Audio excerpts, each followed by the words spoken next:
Biopiracy क्या होती है? जयपुर में कौन सा खनिज है जो बहुतायत से निकलता है? अभी आपने सुना होगा कि परिसीमन को लेकर दक्षिण भारत के राज्य बेचैन है। जी सर। तो परिसीमन की आवश्यकता क्यों है और इसका आधार क्या होता है?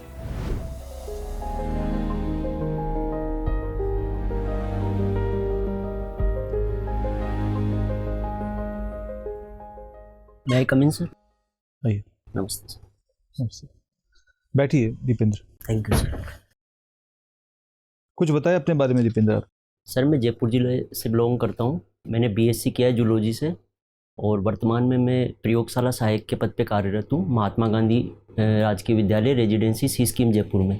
और मेरी हॉबी सर वॉकिंग है। अच्छा, आपने ग्रेजुएशन में जूलॉजी में ग्रेजुएशन किया है। ये बताएं ड्रोसोफिला का ही इस्तेमाल क्यों होता है आमतौर पे जूलॉजी में या बॉटनी के प्रयोगों में?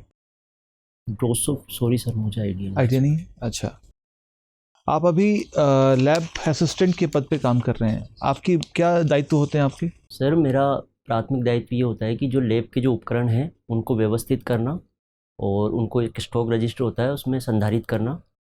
जो व्याख्याता होते हैं सर उनके सहयोगी के रूप में कार्य करते हुए प्रायोगिक कार्य संपन्न करवाना। तो बच्चे आते हैं टेस्ट करने के लिए, एक्सपेरिमेंट करने के लिए। क्या आप अपने स्कूल के बच्चों को कुछ नया करने की परमिशन देते हैं? सर वो नया करने की तो परमिशन हम सर दे नहीं पाते क्योंकि हमें भी सरकारी तंत्र में बंधे हुए होते हैं। तो जो उपकरण वहाँ अवेलेबल होते हैं उन्हीं के प्रायोगिक कार्य सर संपन्न करवाए जाते हैं वहाँ पे। ऐसा क्यों है कि हमारे स्कूलों में नवाचार नहीं होता? सर ऐसा इसलिए है क्योंकि सरकारी जो सिस्टम है उसमें एक तो जो सामान है उपकरण है वो भी हमारे पास सीमित होते हैं। तो ऐसे नवीन उपकरण भी नहीं होते हमारे पास कि हम उनको नया कुछ करा पाएँ। तो आप कौन से एक्सपेरिमेंट्स करवाते हैं स्कूल में? सर मैं मूलतः भौतिक विज्ञान के प्रायोगिक फिजिक्स के कराते हैं। उसमें क्या करवाते हैं? सर जैसे मीटर सेतु जिसे हम करवाते हैं, ओम का नियम है उसके प्रायोगिक कार्य, विभव मापी का प्रायोगिक कार्य करवाते हैं। इसलिए लेंस वगैरह होते हैं उनके प्रायोगिक कार्य। क्या आपको नहीं लगता कि आमतौर पे व्याख्याता ने जो सेट कर दिया एक्सपेरिमेंट होगा, इसका रिजल्ट ये आएगा, वही कॉपी में लिखा जाएगा, वही सेम ढर्रे पे काम चलता है? ना व्याख्याता कुछ नया करना चाहते हैं, ना एक्सपेरिमेंट करने वाले कुछ नया करना चाहते हैं, और इसीलिए पूरे इनोवेशन तंत्र जो है हमारे स्कूलों में वो लगभग सड़ चुका है।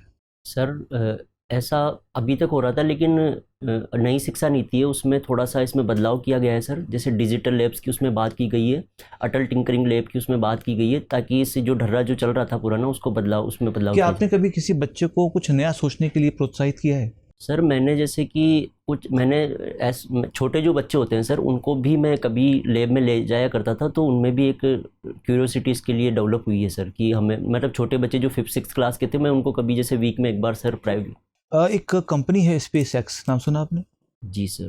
क्या करती है सर? ये अंतरिक्ष से संबंधित है और शायद अमेरिका। भारत में ऐसी कोई कंपनी क्यों नहीं है? शायद स्टार्टअप ऐसा है, प्राइवेट कंपनी शायद सर, सरकारी प्रोत्साहन उस कंपनी को सर सरकारी प्रोत्साहन नहीं मिल पा रहा होगा इस वजह से सर मुझे। तो आज भी नहीं मिलता प्रोत्साहन या आज मिल रहा है?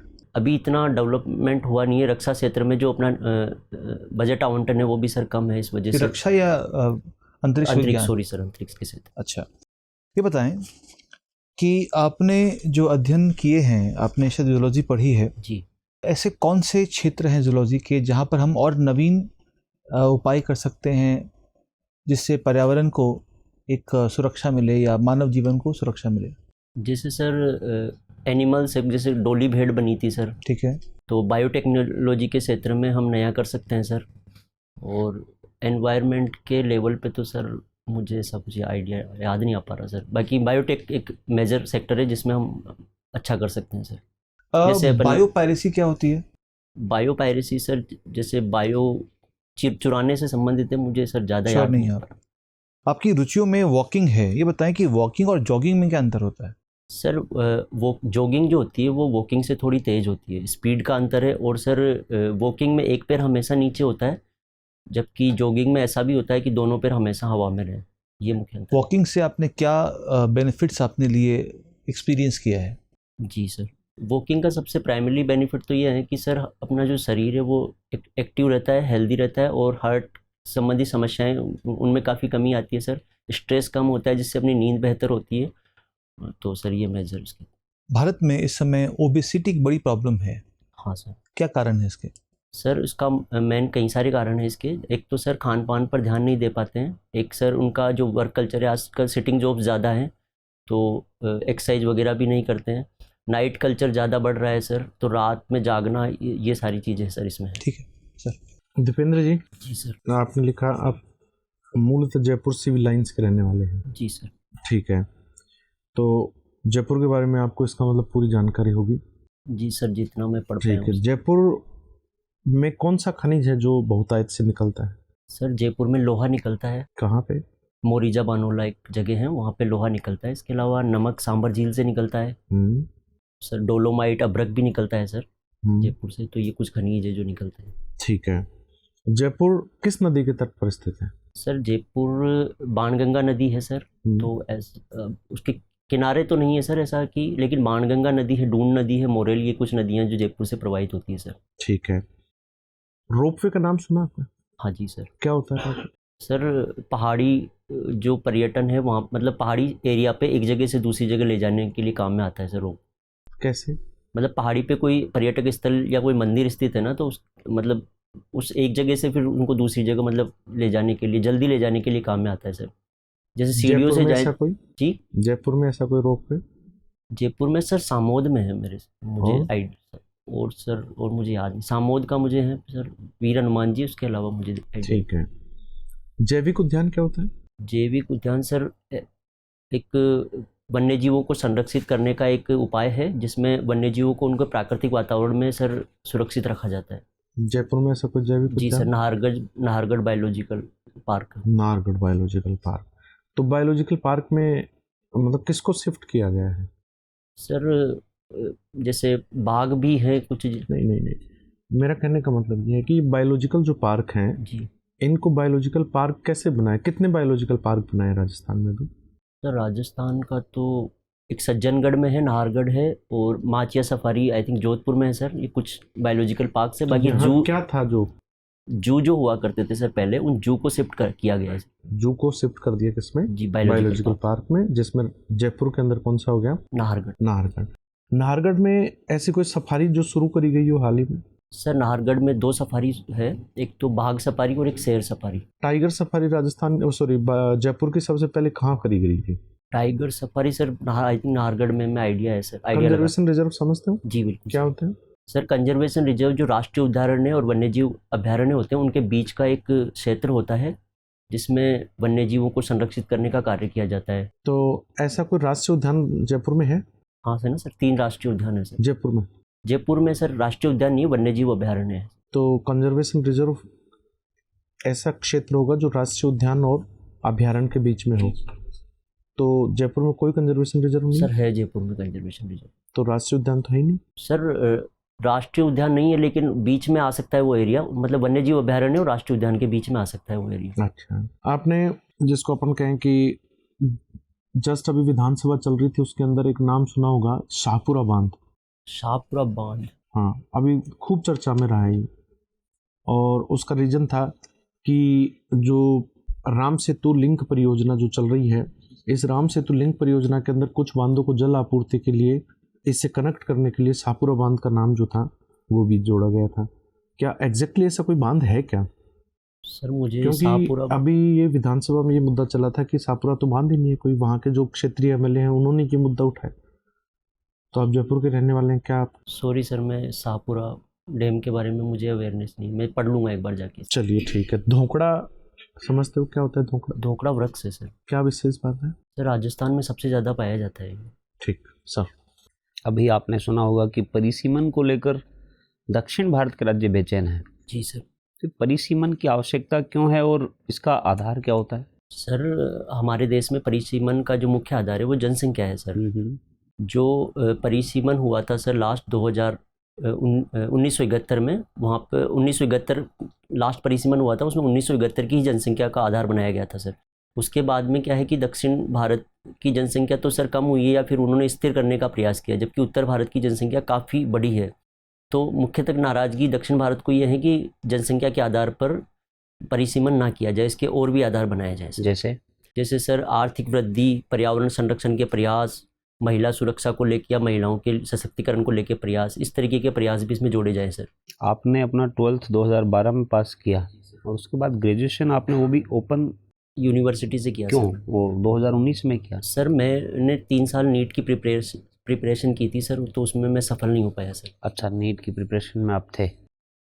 आप अभी सरकारी हाँ सर, प्रयोगशाला सहायक, लैब असिस्टेंट प्रयोगशाला सहायक पद के पद पर नियुक्त हैं। तो आपको क्या लगता है कि राजस्थान में शिक्षा विभाग में कुछ खामियां, अगर आपसे मैं पूछना चाहूँ, जिनमें आप सुधार करने का प्रयास करेंगे, तो क्या खामियां नज़र आती हैं आपको? सर मुख्यतः तो इंफ्रास्ट्रक्चर संबंधी समस्याएं हैं सर, कि कई जगह स्कूल्स में मतलब लैब्स नहीं है, जैसे हमारे देखा जाए तो लाइब्रेरी नहीं है या फिर भवन ही नहीं है।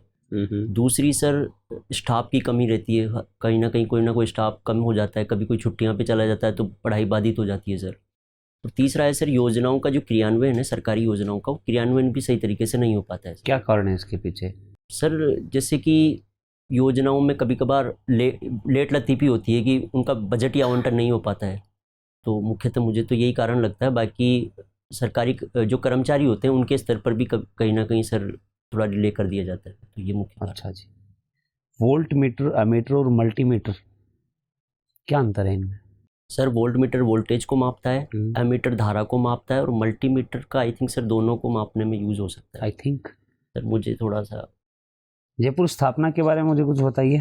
सर 18 नवंबर 1727 में जयपुर की स्थापना हुई थी। विद्याधर भट्टाचार्य इसके शिल्पकार थे और इसकी नींव पुंडरीक रत्नाकर ने रखी थी सर।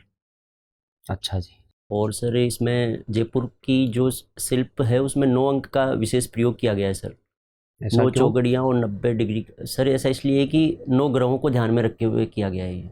आपने नाम सुना होगा, तमाशा लोकनाट्य है और एक है जयपुरी ख्याल, दोनों ही जयपुर के प्रसिद्ध लोकनाट्य हैं। क्या बेसिक अंतर है इन दोनों में? सर तमाशा लोक अंतर तो नहीं पता सर मुझे, बाकी सुने इनके नाम आपने? बिल्कुल, भट्ट परिवार जो है वो तमाशा लोकनाट्य से संबंधित है। जैसे गोपी जी भट्ट, फूल जी भट्ट, ये तमाशा लोकनाट्य से संबंधित है। और सर प्रताप सिंह ने इनको अंतर जो है वो पूछ रहे, सांगनेरी प्रिंट और बगरू प्रिंट में अंतर? सर मुख्यतः इनका कलर का अंतर है सर, जैसे लाल और नीले रंग की प्रधानता। आई थिंक लाल और काला दोनों में प्रयोग में लिया जाता है और कलर की प्रधानता में तो अंतर नहीं है, मतलब कलर के प्रयोग में। तो सर फिर मुझे अंदर से अंदाज़ा नहीं लगा, पता भी नहीं आपको। महाराणा प्रताप के जीवन से आप क्या शिक्षा ग्रहण करते हैं?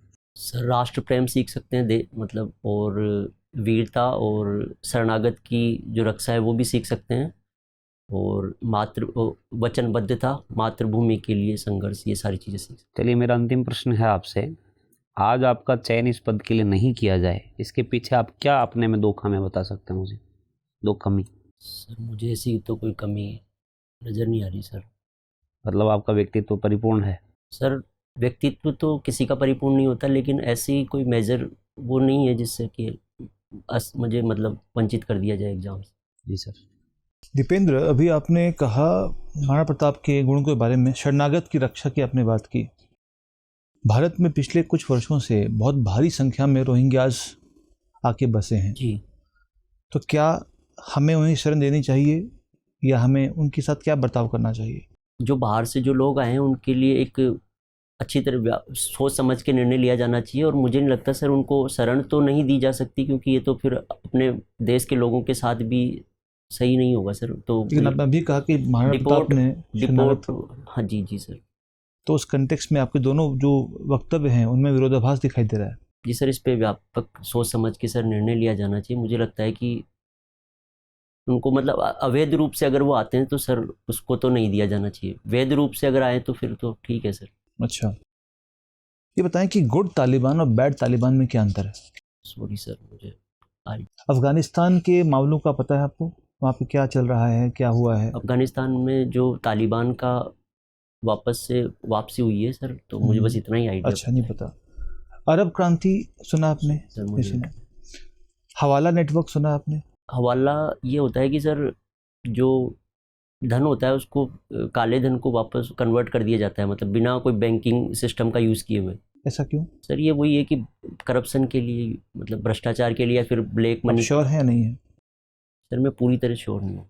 हवाला और हलाला में क्या अंतर है? सॉरी सर, मुझे आइडिया नहीं आता। अभी विश्व में ऐसे कौन से मुद्दे हैं जिस पर हमारी चिंता होनी चाहिए, भारत की चिंता होनी चाहिए?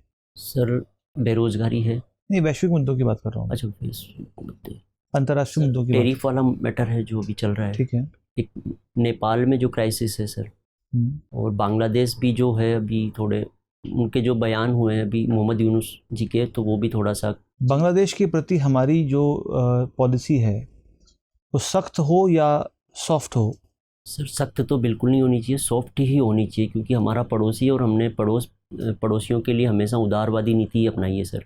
बट मान लीजिए आपका पड़ोस जो देश है वो आपके विरुद्ध में साजिश करता हो, चीन से अतिक्रमण की मांग करता हो, जी सर। वहाँ की माइनॉरिटी की हिंसा करता हो, जी सर। उस केस में क्या करेंगे आप? सर वो कूटनीतिक स्तर पर ही इसको सुलझाया जाना चाहिए। जैसे अभी सर बिम्स्टेक की समिट हुई है, उसमें भी इस मुद्दे को मोदी जी ने उठाया है कि माइनॉरिटी पर बांग्लादेश अंकुश लगाए सर। तो मेरे हिसाब से मेरा आखिरी प्रश्न आपसे ये है कि पाकिस्तान के प्रति हमारी पॉलिसी सख्त हो या सॉफ्ट हो? सर आतंकवाद और कुछ आतंकवाद जैसे मुद्दे पे तो सर हार्ड होनी चाहिए। बाकी जो सहयोग के मुद्दे हैं जैसे व्यापार संबंधी, उन मुद्दों पे सर अगर बांग्लादेश में आतंकवाद हो तो क्या करें हम? सर आतंकवाद का तो कोई देश भी समर्थन नहीं करता, तो उसके लिए तो कठोर सख्त रह सकते हैं बांग्लादेश के खिलाफ? अगर आतंकवाद को बढ़ावा बांग्लादेश देता है तो सर सख्त हो सकता है। अगर माइनॉरिटी की हिंसा करता है वो, जी सर। तो क्या करें हम? सर वो डिप्लोमेसी के स्तर पर बातचीत होकर उस मुद्दे को सॉर्ट आउट करना, उनको ये। चलिए ठीक है दीपेंद्र, आपका इंटरव्यू समाप्त होता है, अब बाहर बैठे आपको बताते हैं। Thank you sir. Thank you. बैठिए। दीपेंद्र, आपकी पर्सनालिटी आकर्षक है, बहुत जेन्युइन है, डिसेंट है, आपके वक्तव्य में प्रवाह है, ये आपके कुछ स्ट्रेंथ्स हैं, ठीक है ना, इसको आप बना के रखें। बट कुछ इश्यूज भी हैं, कुछ इशू हैं कंटेंट को लेकर। जैसे एक रुपये पे सर ने क्वेश्चन किया तो आप बहुत स्पष्ट उत्तर नहीं दे पाए। देखिए उत्तर में क्या है, पता नहीं हो तो ठीक है, बट लूज वर्ड्स का इस्तेमाल ना करें। पहाड़ पे जाने के लिए ऊपर का इस्तेमाल होता है, तो ये कुछ एक एस्पिरेंट या जो इस स्टेज पे पहुंचा है उसके लिए बहुत उचित नहीं कहलाएगा, ठीक है ना। जयपुर की इन्फॉर्मेशन आपको होनी चाहिए थी बहुत अच्छे से। जैविक उद्यान के प्रश्न पे आपने कुछ और उत्तर देना शुरू कर दिया, सर ने कुछ और पूछा था आपसे, तो प्रश्न को ध्यान से सुने।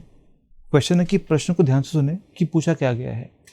अगर क्लियर ना हो दोबारा रिक्वेस्ट करके पूछें, तब उत्तर दें, ठीक है। ऐसा ना हो कि उनको रिपीट करना पड़े या टोकना पड़े आपको कि आपने उत्तर ठीक से सुना नहीं। जी सर। आप लैब असिस्टेंट फिजिक्स में हैं, मल्टीमीटर का आपको पता नहीं है, ये एक्सेप्टेबल नहीं है ना, ये नेगेटिव है।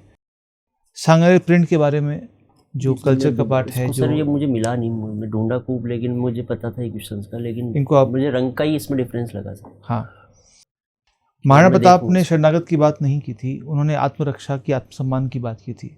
वहाँ फंस गए आप, वहाँ पे रोहिंग्या को लेकर फंस गए थे आप। तो ऐसी शब्दों का इस्तेमाल ना करें जो आप डिफेंड नहीं कर सकें। एक हम सबका एक कॉमन ऑब्जर्वेशन कि आप लास्ट में बहुत ही रिलैक्स हो गए थे, बहुत ज़्यादा ही रिलैक्स हो गए थे आप। आपके उत्तरों में सीरियसनेस कम थी, या क्वेश्चन पूछा बिना सुने ही आपने कहा मुझे नहीं पता, सॉरी सर। अटेम्प्ट कम से कम करें आप। एक जल्दीबाजी आपके पर्सनालिटी में थी जो कि गलत है। कंफर्टेबल होना अच्छी बात है, ओवर कंफर्टेबल होना गलत बात है कि आप बिल्कुल बोर्ड को बिल्कुल ठीक है यार क्या पूछेंगे, पता को तो बताएंगे वरना मना कर देंगे, ऐसा नहीं होना चाहिए। आपका पोस्चर जो है लास्ट पे थोड़ा सा फैल गया था, वो भी गलत है। पैर अंदर तक चले गए थे उनके, बिल्कुल। तो ध्यान रखें कि पोस्चर मेंटेन करें, कोई देखे तो नेगेटिव ना जाए।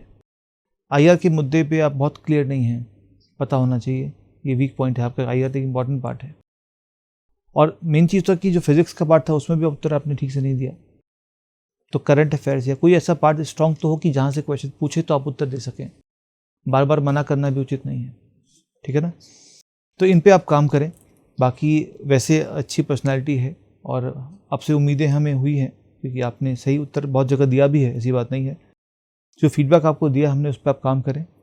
हमें उम्मीद है कि बहुत अच्छा आप इस बार करेंगे, ठीक है ना। तो प्रश्न आपका कोई जी, कोई क्वेश्चन आपका कोई? चलिए। बाकी सर मैं कभी कभी जैसे कि जल्दी मतलब सुना नहीं उसमें कर जाता हूँ, मेरी गलती हो रही है ये, तो इसके लिए मैं जैसे मान लो आपके क्वेश्चन बोले उससे पहले मैं आंसर जल्दी थोड़ी। हाँ, तो इस पर विचार करें। क्वेश्चन देखिए होता क्या है कि हम जल्दीबाजी क्यों करते हैं, कुछ प्रूव करने की कोशिश करते हैं, एक वार्ता होती है इंटरव्यू में। वार्ता में तो हम सुनते हैं क्वेश्चन को, फिर उत्तर देते हैं। तो सुने कि एज ए हम वार्ता कर रहे हैं, एक टॉक्स कर रहे हैं। कुछ लोग हैं आपसे कुछ जानना चाहते हैं, आपकी परख आपके इसी चीज़ों से होगी, नॉलेज से कम होगी, आपके अप्रोच से ज़्यादा होगी। नॉलेज मैटर इतना नहीं करेगा, अगर आपका अप्रोच ठीक है, एक जेन्युइन तरीका है उत्तर देने का, तो वो ज़्यादा मैटर करेगा। जल्दीबाजी करना क्यों है, टाइम तो पूरा मिलेगा आपको, है ना। थोड़ा तो कोशिश करो क्वेश्चन सुनो एक बार और उसके कुछ सेकंड में आंसर फ्रेम करो, और बहुत कैजुअली आंसर मत दो जो आपने अंत में देना शुरू कर दिया था, बिना सुने आंसर दे रहे हैं, कुछ भी बोल रहे हैं, वो एक गलत चीज़ है। ठीक है ना, इस पे काम करें, बाकी बहुत अच्छा आप कर सकते हैं, ऐसा हमारा मानना है। ठीक है ना, ऑल द वेरी बेस्ट। ठीक है। अब एग्जाम की तैयारी को और बेहतर करने के लिए हमारे चैनल को लाइक, शेयर और सब्सक्राइब करना ना भूलें।